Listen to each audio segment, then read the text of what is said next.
That is me. Welcome, everybody, to Ashley's birthday episode because you know how important her birthday is. It's another fabulous week of Case Files with Kat. And Ashley. Birthday girl, Ashley, what? Well, look, I missed Halloween. I'm not missing my birthday. Those are the two things I celebrate a year, so.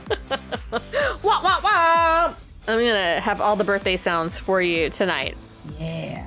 So, what are you drinking tonight?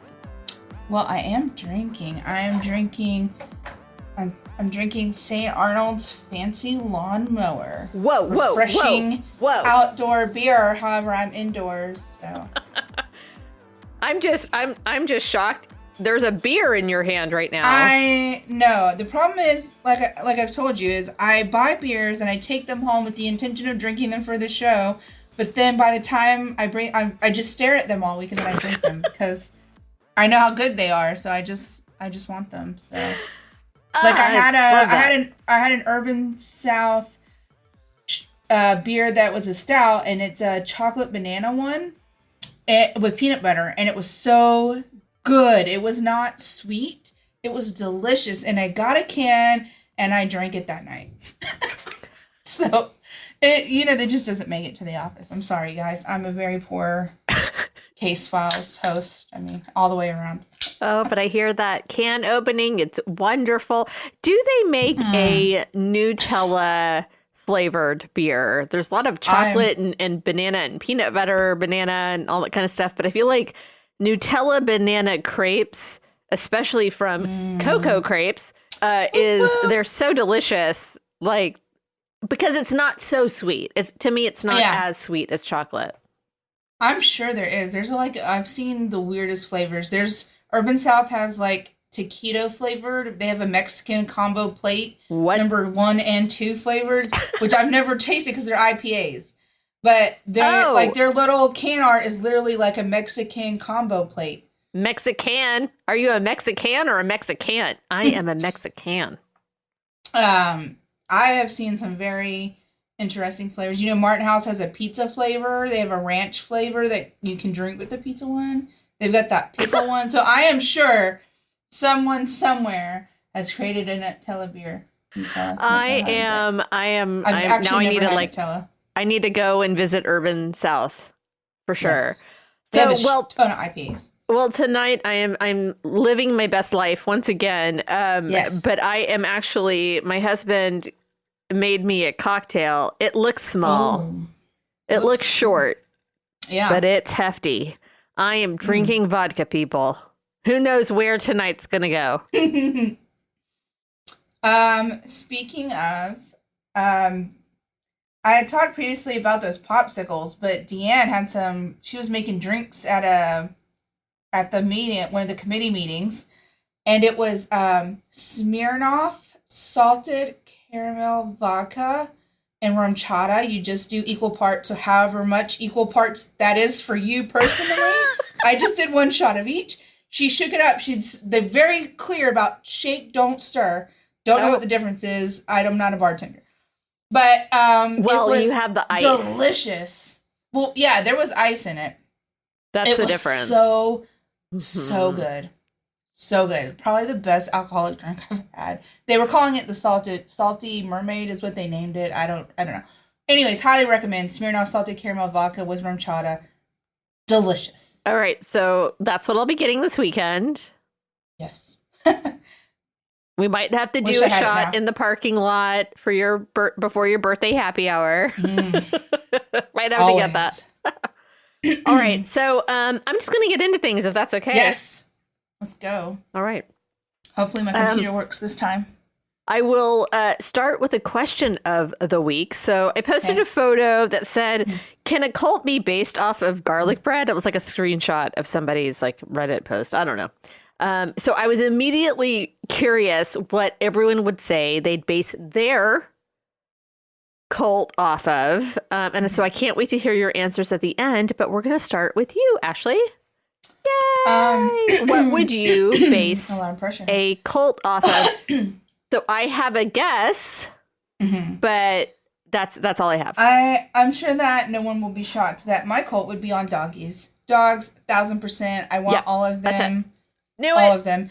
All of them. And then, oh my God, I almost knocked this Christmas tree over. Also, my little, I have this army of octopuses. I don't know, octopi is the right word. The ones that you turn inside out. One side is a frowny face. One side is a smiley face. It was a TikTok purchase. I have them everywhere. I've got purple ones, green ones, black ones, orange ones, red ones, lime green ones. They're everywhere. So I have a little army of those. So I would also, and then of course Kevin. There's Kevin 1, Kevin 2.0. I have lots of cults. Lots of them. I would just... But the dogs would eat your stuffed animals, stuffed octopuses. No, so you have to separate them. Rules of the cult. I want everyone to know that she has a new webcam. I have to, everybody listen. Listen, everybody. Listen. Ashley has a new webcam, so I'm seeing a different angle of her office, and she's got a Christmas tree. Thank you for clarifying it was the office. Yes. So it's her webcam at her bedroom.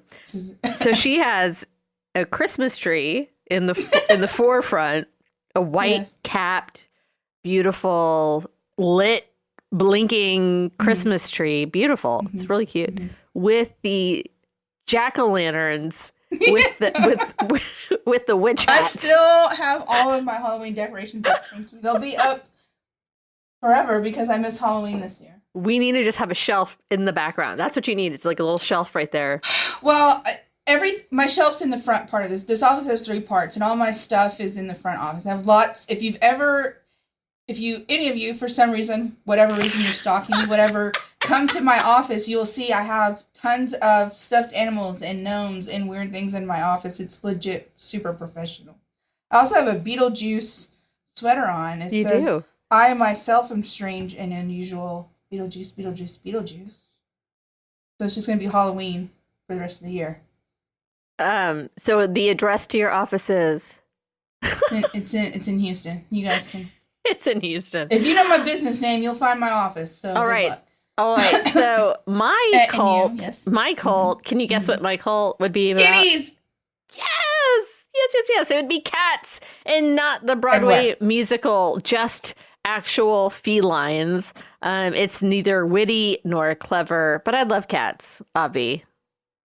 You're going to hear one here in a little bit. It's trying to drink my vodka right now, but he'll start meowing. Okay, so I have some quick trivia for you. Wah, wah, wah. All right.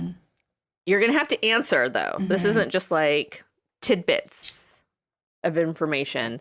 All right, so what is the name of the cult that believes humans were created by aliens called Elohim, who pretended to be angels when they appeared in the past? Is it A, Heaven's Gate, B, Realism, or Realism? I don't know. R-A-E with the 2 dots, L-I-S-M, or C, Shining Path? You guys know what's really bad about this is we did this before my computer crashed last Tuesday, and I do not remember any of this. No one knows this. No one needed to know that. I just needed them to know that I did know the answers because I already answered them, but I got them wrong then, and I'm about to get them wrong again because I don't remember. Is it B? Yes, it is. Woo! All right, the only one I didn't recognize. So realism. I don't know. All right, number 2, the Brethren, founded by Jimmy T. Roberts, disallows members from using modern conveniences and forbids children from A, speaking, B, looking at members of the opposite sex, or C, playing.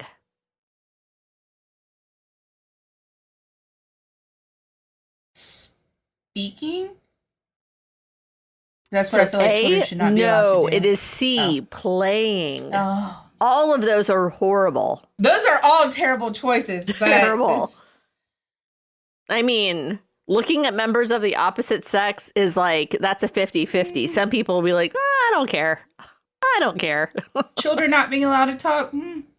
But do I think they should be allowed to play? Definitely. Which cult is known for its mass weddings with hundreds of couples married simultaneously in huge ceremonies? Is it A, the Branch Davidians, B, the Sign of the Moon, or C, the Unification Church? C. That's right. The unification. That's context clues right there. What did the movement for? Okay, this is a long one. Okay. What did the movement for the restoration of the 10 Commandments of God? That's a long name. Predict would happen on March 17th, 2000. That would be St. Patrick's Day in the year 2000. The Virgin Mary would come to earth and carry the cult's members to heaven. The earth would be destroyed by God's vengeance. Israel would declare war on the U.S. Oh my God, I already forgot the first part of the question.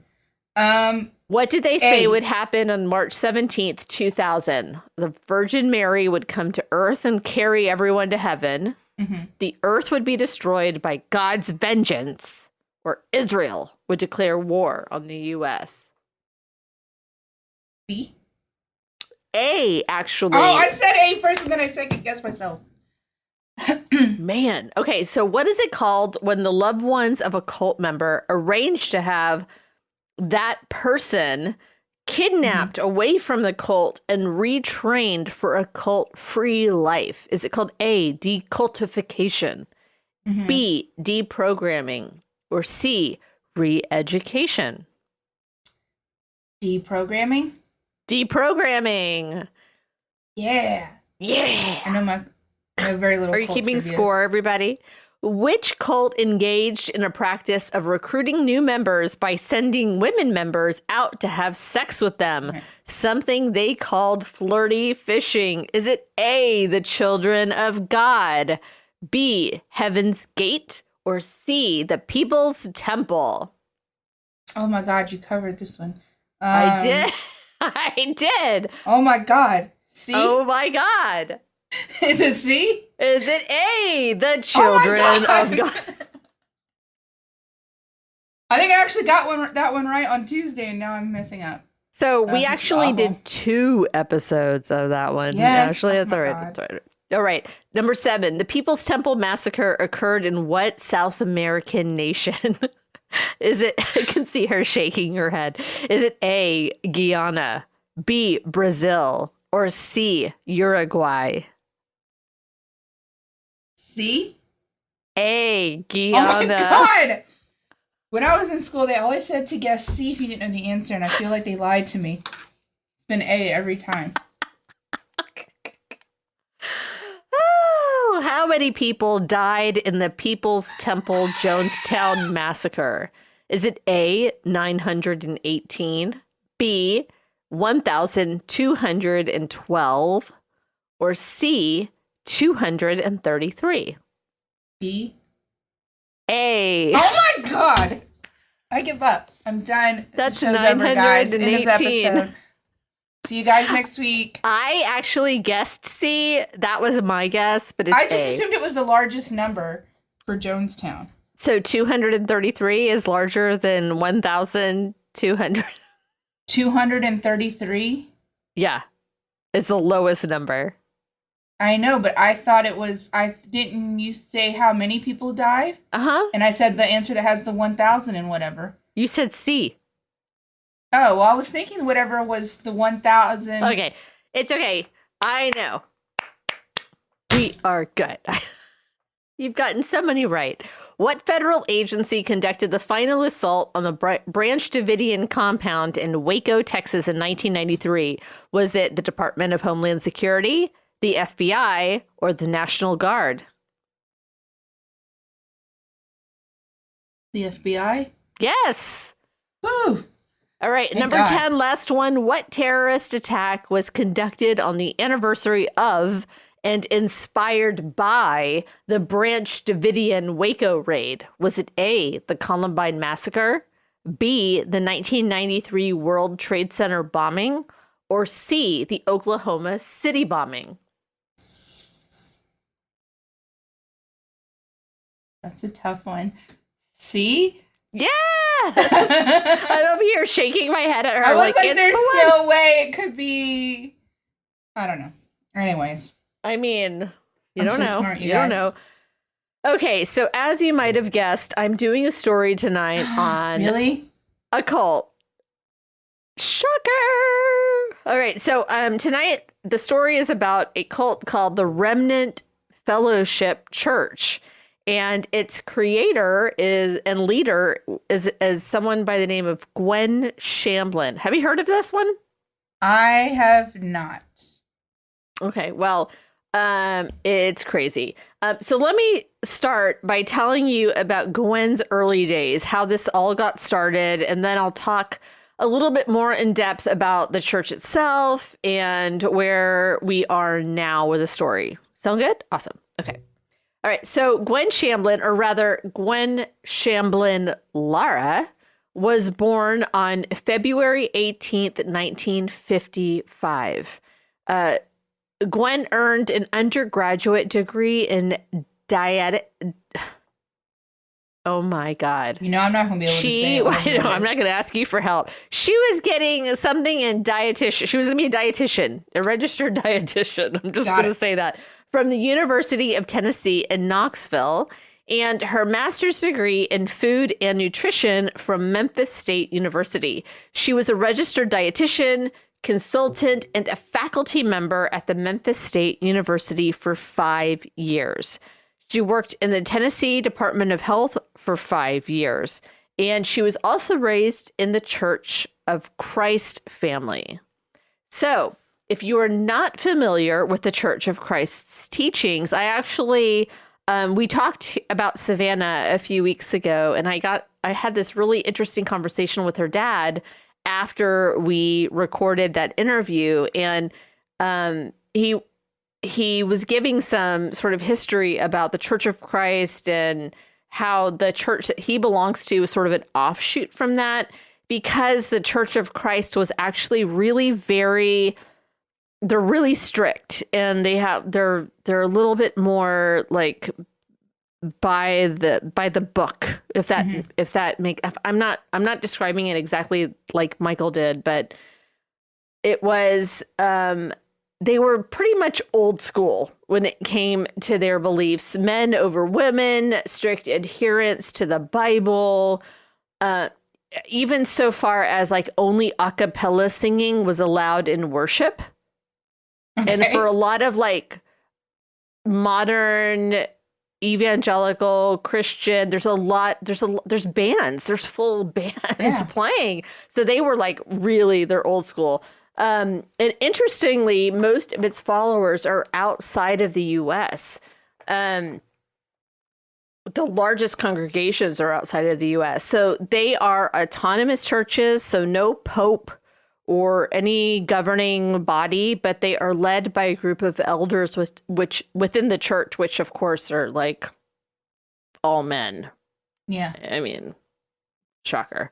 So Gwen grew up in this church, but as she went away to college, she began to put on what is called the freshman 15. You know, she was a tiny person. She put on that 15. And as someone who, as I mentioned earlier, was studying to be a dietitian, she found this to be incredibly problematic. So she began to think about why she had begun to gain weight, and how God might be what is missing from the equation of weight loss. So, okay, the following information I'm going to say came from Wikipedia. I'm gonna claim that, but I'll talk about more of that later. So in 1980, Gwen Shamblin Lara began a weight control consulting practice. And so, as I said, she had struggled with her weight in college, and she went to like more in-depth thinking about why that happened. But I mean, didn't most people gain weight after high school? Because I mean, beer, fast food, having to live on, you only buy the food you can afford, right? Anyway, so she counseled that genetics metabolism and behavior modification did not explain why some people were thin while others were overweight. So in 1986, Laura founded the Weigh Down Workshop, like WEIGH, Weigh Down Workshop, a weight loss program with no food restrictions or exercise regimens or even weigh-ins or calorie counting. I'm in. Okay, but now you have to pray to Jesus. If I drop 100 pounds, Yeah, okay. All right. So some experts expressed concern that the program eliminated exercise and guidance on food selection as recommended by the American Dietitian Association. So Laura then developed the Weigh Down Workshop while working on her master's degree at Memphis State University. And as part of her counseling center, she hosted the first class. She hosted the first class in a mall in Memphis. And the program was offered as small classes in retail and non-religious settings. In the 90s, she began hosting the program at Bellevue Baptist Church, which is near Memphis. And the program consisted of 12-week seminars guided by video and audio tapes featuring Gwen. And by 1994, the program was offered in Europe and in about 600 churches and 35 U.S. states in 4 years. By January 1995, the program was in more than 1,000 churches in 49 states in 1 year. Wow. Great Britain and Canada. By July 1996, the program had grown to about 5,000 churches, with about 10% located in Tennessee. I'm be honest, I'm a little disappointed my doctor never said all I had to do was pray. I feel like that would make our appointments go a lot faster. I'm not gonna lie. Like, I'm like, can I just stay? But you know what she's actually teaching is not new. And we'll get into that in just a second, but like, it's not so revolutionary, but she was saying like, stop. And I wish I could do her voice, but stop worshiping the refrigerator and stop worshiping God. Okay. That's where it is, right? About 8 churches in Britain were hosting workshops in December of 1996, and some participants in the U.S. hosted meetings in their homes. Wow. In 96, Weigh Down Workshop had a staff of 40 and built a headquarters in Franklin, Tennessee, and she began hosting an annual summer convention called the Desert Oasis in the Nashville area. The Weigh Down Workshop hosted more than 21,000 classes with more than 250,000 participants worldwide by August of 1998. Classes were hosted in every state in the U.S. and in Canada and Europe. I mean, that is crazy fast. That's not even 10 years. It is crazy fast. Is crazy. So she was criticized right away for using Christianity while building her business. It was all about God. It was all about God putting her on this earth to spread this message of weight loss.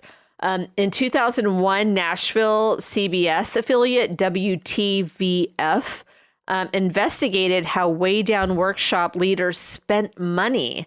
And she said that half of the proceeds from Weigh Down Workshop was paid as taxes and the other half was put back into the program. I'm going to let you guess if that was true or not. So, okay, I'm going to stop here to say that Christian-based diet programs did not begin with Gwen. It's a tale as old as time, and I want to sing that line. I can't believe I've never heard of these. You've never heard of it? I mean, not Christian-based diets or this cult. No, there's so many. Yeah, there's so many books. So Christian diet programs and books and other name brand products promoting weight loss diets and other diets that the authors believe are consistent with Christian rules and values are like, they've been around. So when Gwen came around, like, she was not the first.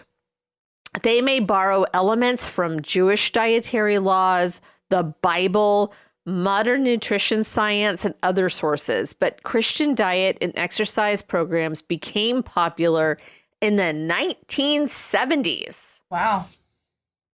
They differ from historical, non-commercial Christian dietary programs, such as not eating meat on Fridays. So, I mean, yeah, I guess when you think about those kind of diets, like the right. So the Catholics have yeah, that. I just didn't think of it as like a diet per se. I guess I don't know. But there are books. Books, right? So annual revenues in excess of $1 billion have been estimated for the U.S. market for Christian diet programs. Gosh, wow. The books have been bestsellers in the U.S. religion market. Some have complex marketing programs with spin-offs, in-person meetings, commercially produced dietary supplements, which is just like, I can't even begin to talk about, are those even FDA regulated? Yeah. And other ways to generate revenue. Wow. Christian diet programs promote the idea that the human body is a temple. And Gwen said this all the time. God gave you this temple and you must keep that temple holy. If you are putting things bad into your body, then you are not taking care of the vessel, the temple that God has given you. That's all well and good. But then, of course, there's those extremes, right? They have been criticized for equating having a thin, physically beautiful body with being holy and righteous. A commonly cited Bible verse is 1 Corinthians, which says,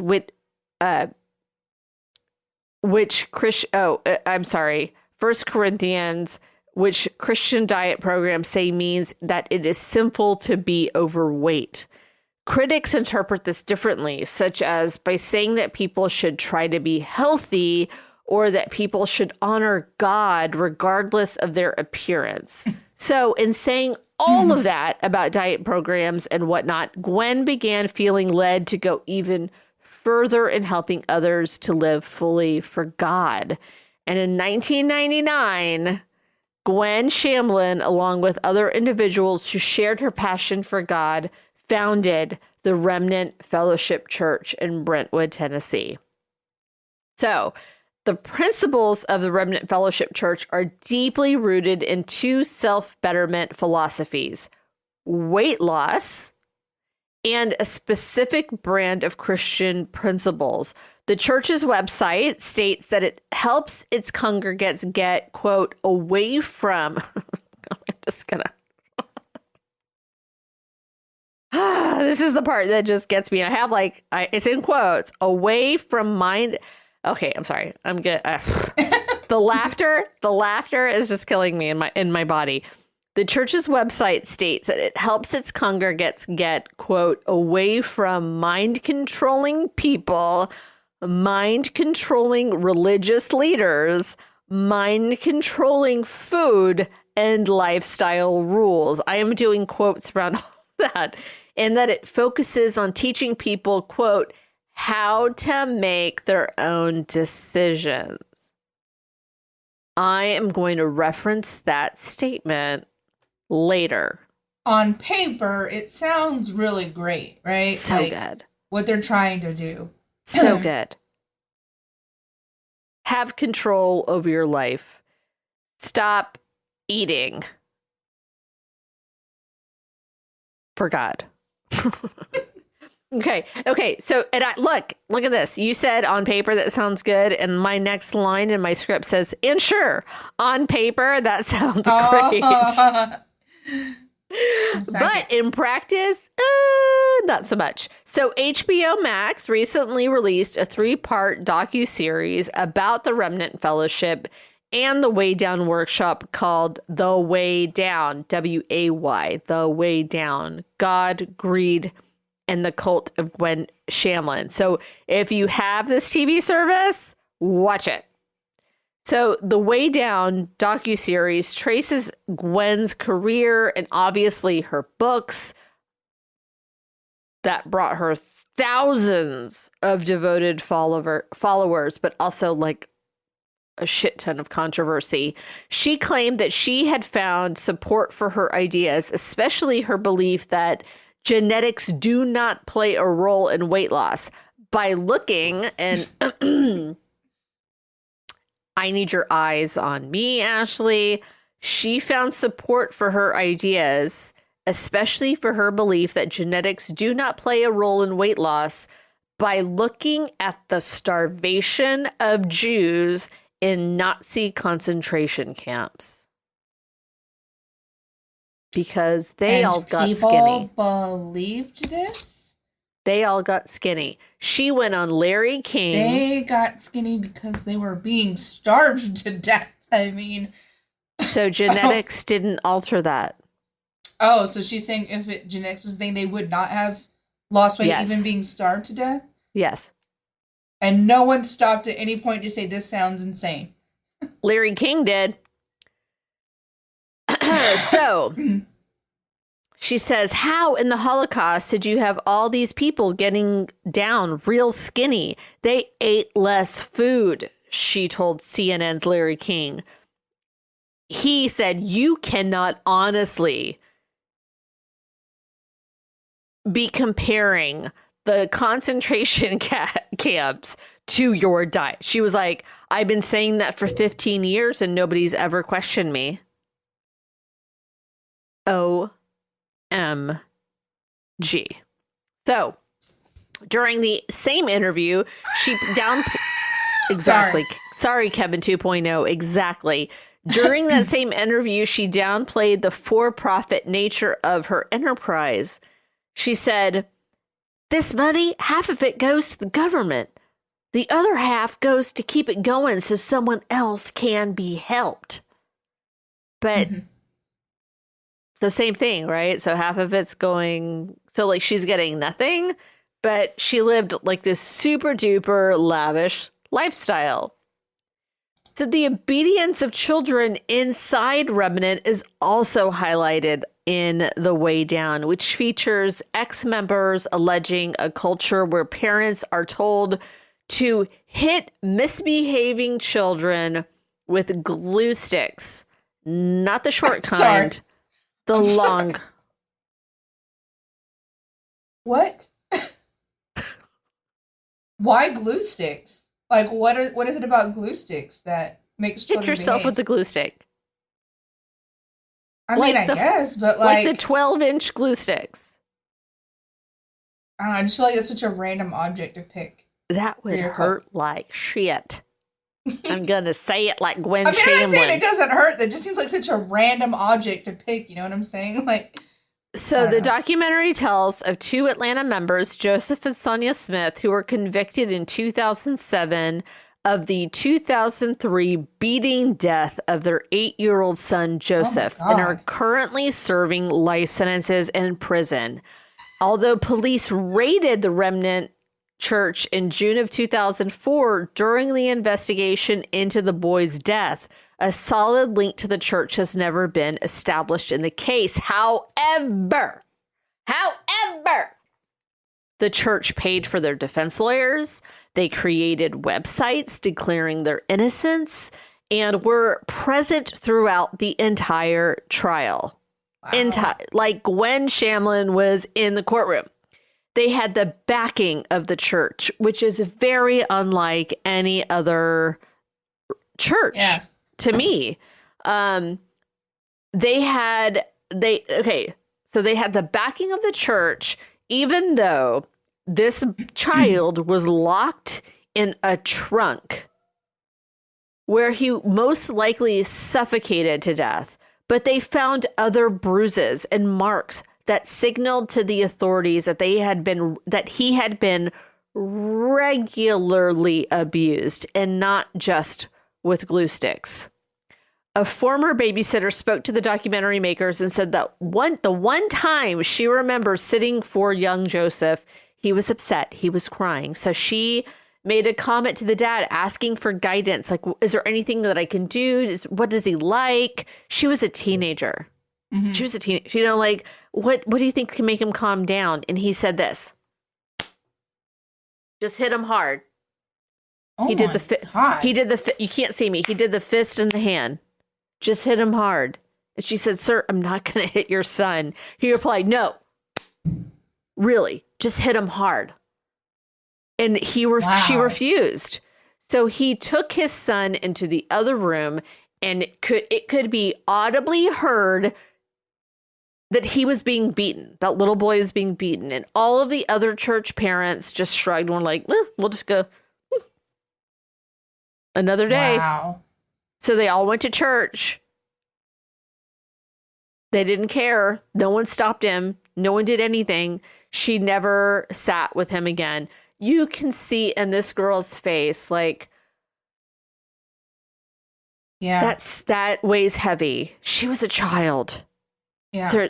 She holds no blame. But you know that just sits with her. Yeah. And that one part, because, you know, survivor's bias, like survivor's guilt is so real. And I felt that was the one story that was like, man, that just kills you. So in general, the kids in that church were really very regulated. They had to be a certain way, had to act a certain way. And we'll post pictures. And I sent Ashley the pictures of the kids and how the kids were expected to dress. And it's like super old timey, a lot of lace, knickerbockers and shit. Like there's, I mean, like it looked all in white or cream. Everything is very like this pure looking thing. Very strange. But these kids were being told that if their parents had to tell them twice, and this is not by church leaders, but by Gwen Shamblin, Laura herself, that if their parents had to tell them twice to do something, that they were not being good followers of the church and of God. And if you are not obedient, then you will go to hell. They were striking fear into those kids because once you were not obedient, once you were out of favor with the church, you cannot get back into favor. If you are not obedient, you will be shunned by God. Even as a child? As a child. Oh my God. As a child. And you can just imagine the incredibly high rates of depression, of suicidal thoughts. And there's this one interviewee, and man, he gets around you. And I'm so sorry to talk about suicide, but he's like, when there's nowhere else to go, what else are you supposed to do? Your parents aren't helping you. Your friends cannot help you. Where are you supposed to go other than die? Wow. You know, like it's the mental abuse is just as bad as the physical abuse. And if you're not skinny, then you're not godly. And you know, it's spiraling. You stop everything. Stop antidepressants. Get off of those. That's not what God wants for you. Wow. I'm like, woof, I'm going to hell. All right. So the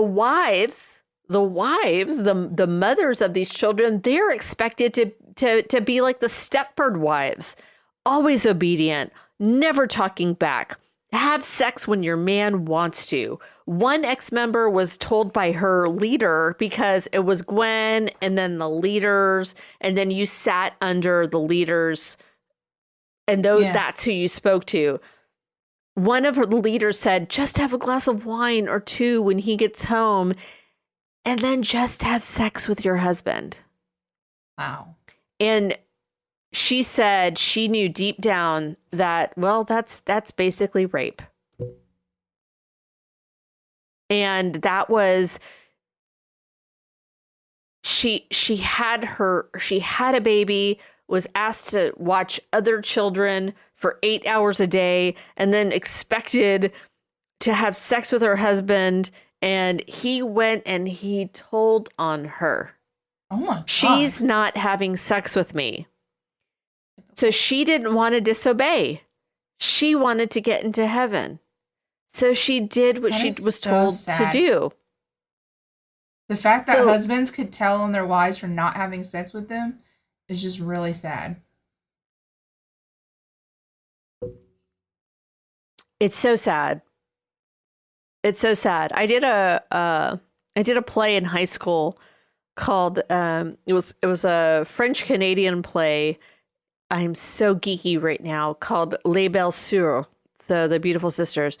And there was the one part that I wanted that I didn't get my senior year. It was like this one part. It was like the gut punch, because she had this monologue about being raped by her husband every day, because I could identify with that. Like, I was abused, right? Like, I understood that. I could feel that. But her character, the rest of the part of the play, I couldn't see, I couldn't get, because she was actually like super snarky and funny, and that wasn't me. Yeah. Right? Like, I can do drama, but I can't do comedy. I'm not a funny person, but it's like I can do that. And that was that feeling, like, this person who's supposed to love you can still hurt you.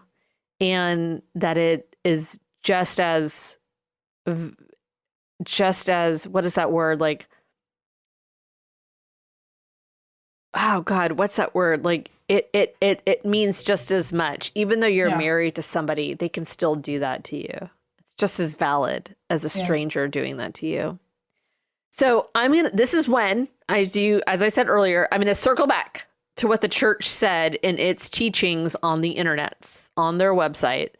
The church's website states that it helps its congregants get away from mind-controlling people, mind-controlling religious leaders, mind-controlling food and lifestyle rules, and that it focuses on teaching people how to make their own decisions. These people told her to have sex with her husband.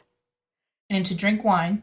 And to get off birth control, because she was not going to get pregnant again. And then she got pregnant again, and then they got mad at her. They said, get off of birth control, because that's what's decreasing your libido.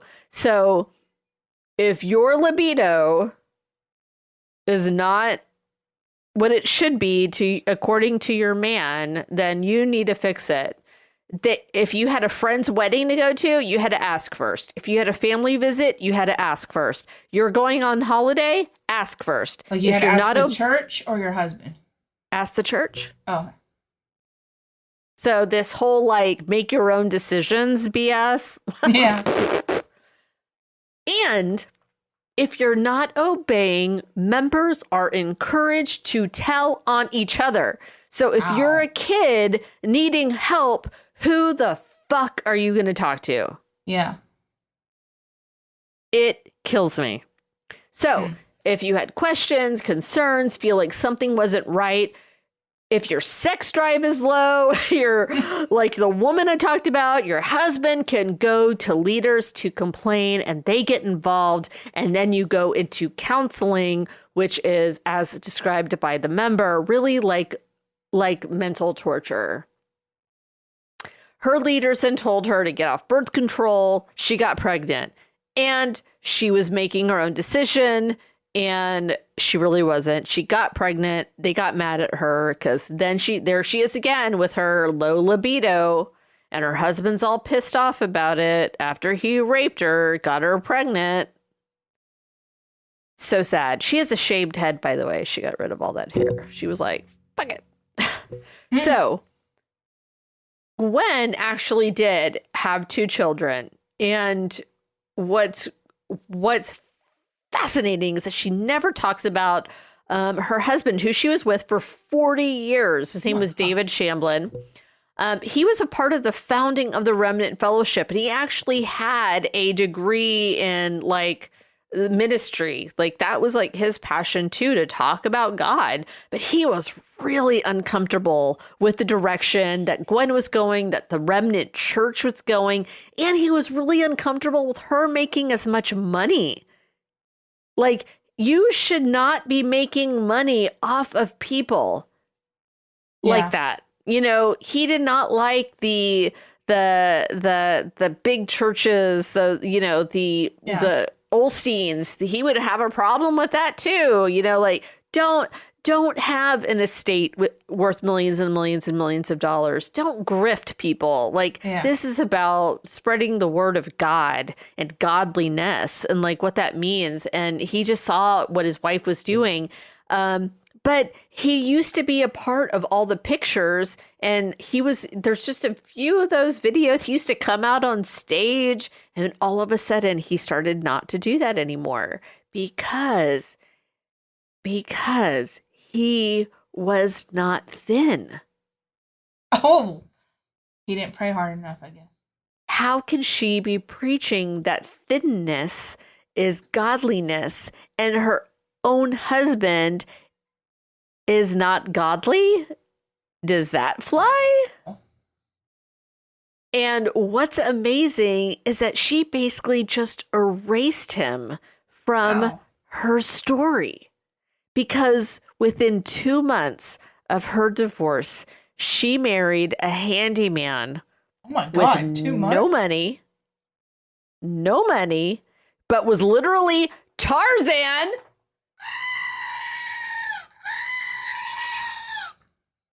A long-haired Fabio-looking Tarzan guy. He was really in Tarzan.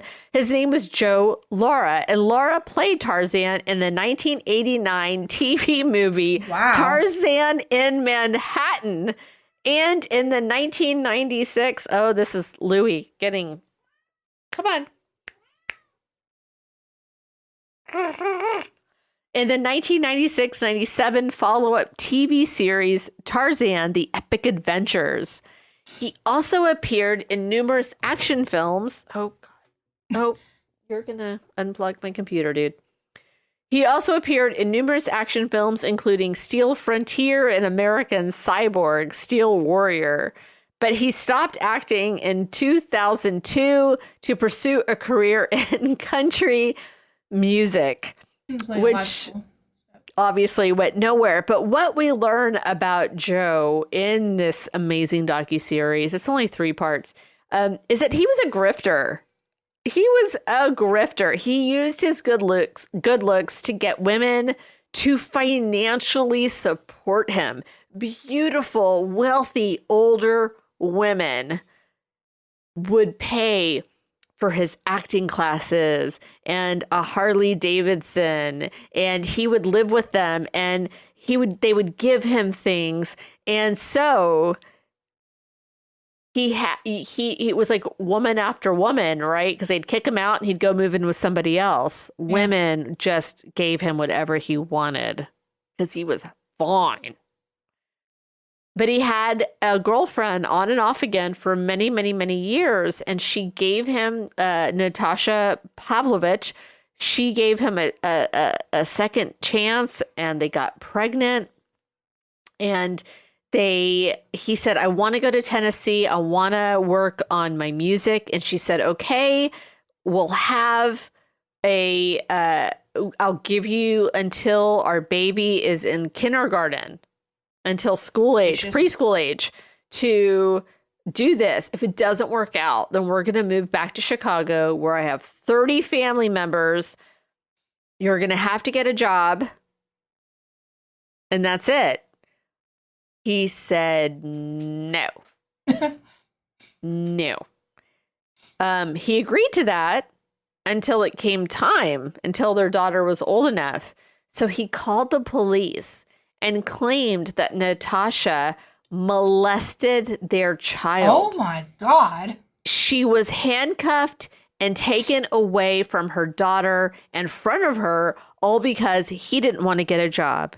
So he becomes a handyman, and one of the members of Remnant Church says, you should come and do some work at Remnant Church. And then he met Gwen, and he knew he hit the jackpot. Right? Easy as pie. So he met Gwen post-divorce. They married 2 months after the divorce was final. She was adamantly adamantly, and when I say adamantly, I mean adamantly opposed to divorce. She told every woman who is in an abusive relationship, an unfaithful relationship, that is not what God wants. God does not want you to be divorced. That is not the way. She got divorced, and 2 months later, she is marrying Joe. She's helping Joe fight for full custody of his and Natasha's baby.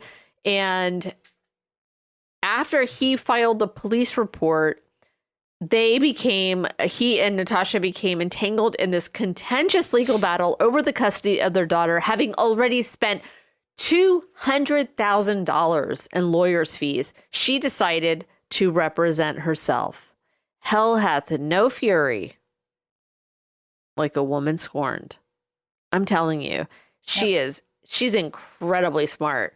In December of 2020, a judge concluded that she and Joe could retain 50-50 custody. So that was one step. That was a really good step. But in May of this year, something happened. Shamblin's reign over Remnant came to a shocking end on May 29th, 2021, when the plane that her husband, Joe Laura, was flying crashed into Percy Priest Lake with her, their son-in-law, Brandon Hanna, and 4 other church leaders were on board after its takeoff. The group, which included Jennifer and David Martin and Jonathan and Jessica Walters, had been flying from Smyrna, Tennessee to a We the People Patriots Day rally in Florida. Although both Joe Laura and Brandon Hanna had pilot's licenses, Laura's medical certification was expired, and Hannah's was not certified for the aircraft that they were flying. All passengers on board died in the accident. Gwen Shamblin, Laura, was 66 years old at the time, and her husband, Joe Laura, died at 58. So the custody battle is over for Natasha, but the church is still going. So Esquire magazine reports that the church has some 150 congregations located all over the world, with some 1,500 members worldwide. The church's website states that it's helped followers lose a combined 30,000 pounds, and that they're a group where leaders are pure, husbands are like Christ, women are submissive, and children obey their parents. That is a quote. That just Who's does running not, it now that she's dead? As the way down shows, Gwen's daughter, Elizabeth Shamblin Hanna, took over the fellowship in the wake of her mother's death with the intent of continuing the dream that Gwen Shamblin Laura had of helping people find a relationship with God. But oh my God. Not only did Elizabeth Hanna lose her mother and stepfather in the crash, she also lost her husband. Per her bio on Remnant's website, she remains in leadership role today and praises Remnant as a, quote, place where we could lay down our addictions and worldly desires and be free to love only God. But like I said earlier, like being depressed, not an option. They lost a baby to SIDS. Elizabeth did. And she, like, I sent you a few pictures of her, but there's one picture where she looks emaciated, gray, even unhappy. You could tell that this is just, there's no joy in this person. She could never grieve the death of her child. And everyone just pretended that it didn't happen. Anything bad that happened was like that God is judging you. God is if God is judging you, then someone must have done something wrong. And since none of those people could have done something wrong, the leaders of the church, they started to bring in people to question them if they did something wrong to cause the death of Elizabeth's kid. So fucked up. So let's go back to Gwen. So she had a will, and if you remember me talking about, she spoke to Larry King about this, about how like half of the money goes to the church and the other half goes to whatever. That she's not keeping any of the money. Half of it goes to the church, right? And the other half goes to like continuing the good work she does. But as has been reported by several news outlets, the will signed in 2011 originally left everything to David Shamblin, her first husband, with Elizabeth and Michael listed as successors. But because the couple divorced in 2018, Tennessee law provides that the ex-husband was no longer eligible to be the beneficiary of the will. Like Gary Blackburn from Nashville News Channel 5 noticed one glaring omission in the will itself. How much money was left to Remnant Fellowship, they asked. Blackburn's response, I've looked at the will a couple of times and I haven't seen any. Remnant Fellowship provided the following statement to Nashville News 5. In regards to Gwen's estate, Gwen, Michael, and Elizabeth decided almost 2 decades ago to give approximately $10 million of what would have been Michael and Elizabeth's inheritance to the building and grounds of Remnant Fellowship Church. Gwen also donated Way Down Ministries and its proceeds, as well as all her intellectual properties, over to the church. This was an incredible gift of generosity from Gwen and her family's inheritance, and the church would expect no more. Except, why did the church need to sign a mortgage for $2,341,225 in 2014? If that was true. If that was true. At the time of her death, Shamblin was 1/3 of the way through a 9-week video series on greed. Shocking. A series in which she urged Remnant followers to prepare to give up all of their wealth. What a grift! What a grift. It was never intended to be accumulated, but rather used as one small tool to build up the kingdom of God, she said. If you cling to your money, you're going to lose it. But if you give it up, you'll find it again. Uh-huh. Sure.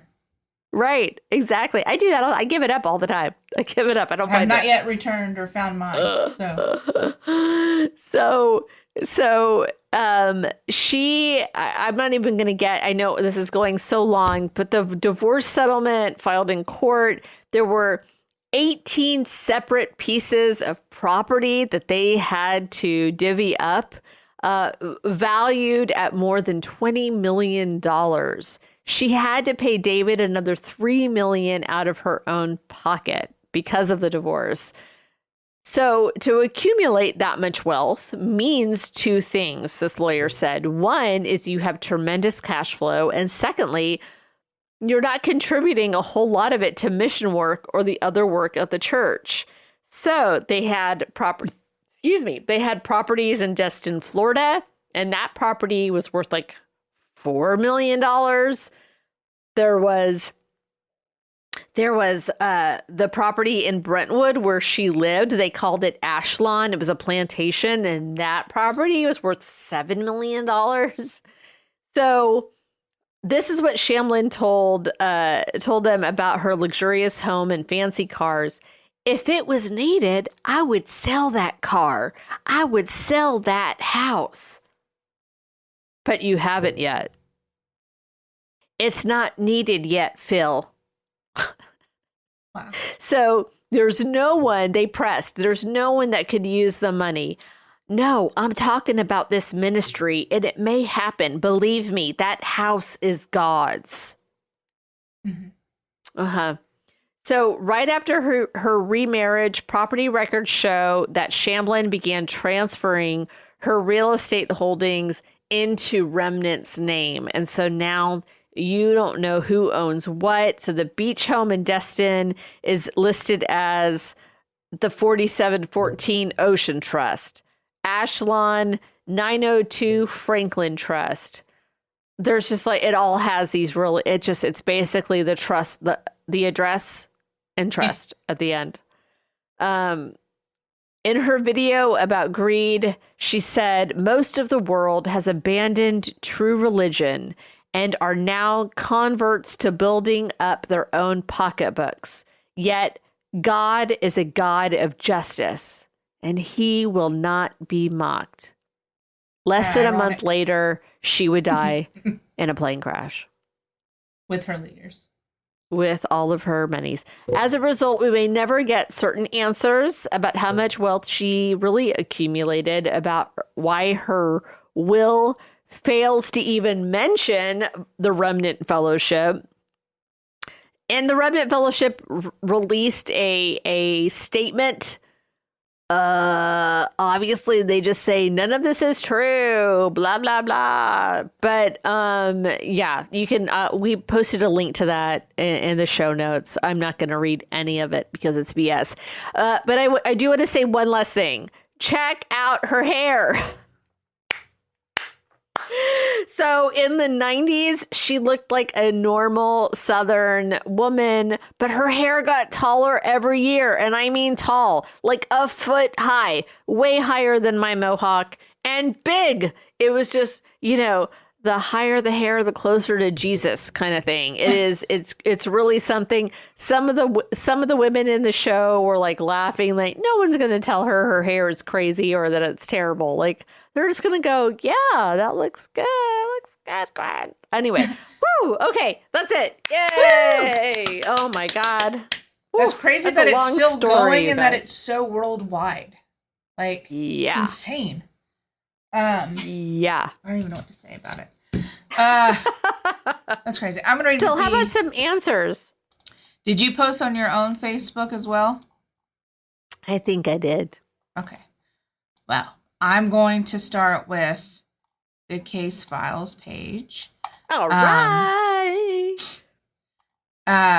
My sister Mary says Harry Potter. I'm obsessed. Oh, that would be so good. Yes. Sarah says coffee and Target. Agreed. Yeah. That's good. I wouldn't have thought of Target, but that's right. Uh-huh. I'm sorry, guys. I clicked on the wrong thing. So I'm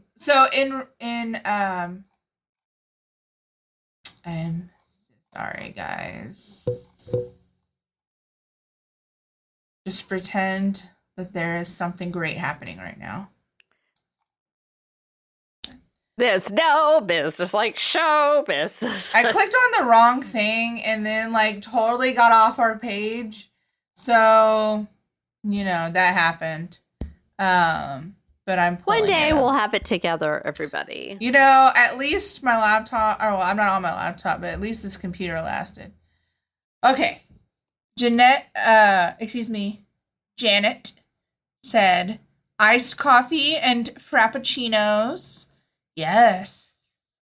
When my sister said Harry Potter, Melissa responded, I'd join this one. Bethany said chocolate, definitely chocolate. Melissa said doggies. Yes. Aww. See, this cult's already growing. RC said beer, of course. Laura said true crime, duh. Obviously. And my brother Kevin said tacos. Oh, my God. That would be... Wow. That would be one I would join. And then... on your page, I don't know what the answers are. I kind of want to change my answer now. To what?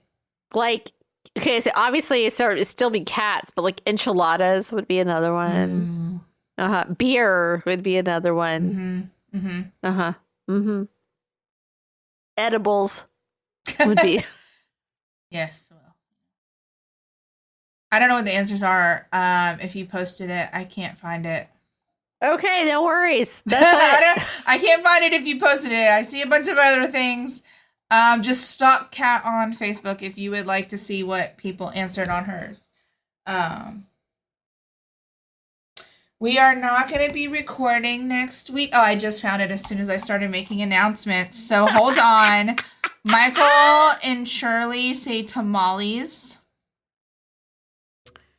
Tamales. Say it right. Tamales. I'm super white. Like, I don't know. There's 2 more comments. Chuck says, standing on the left foot, spinning counterclockwise, while flapping arms and quacking like a duck. I'm not sure what that means. And Kathy says kites. Yes. Oh, I miss wow. kites. I miss kites too. Okay. I was going to say we're not going to be recording next week because it's Thanksgiving and I have another dental surgery on Monday. So, we'll be back the following week. I don't know what I'm doing. I promise I won't do another disappearance. I will figure something out, even though it's my favorite thing in the whole world to just research missing people. I listen to like 17 missing people podcasts on Spotify, and I just research missing people. It's why I don't get my job done.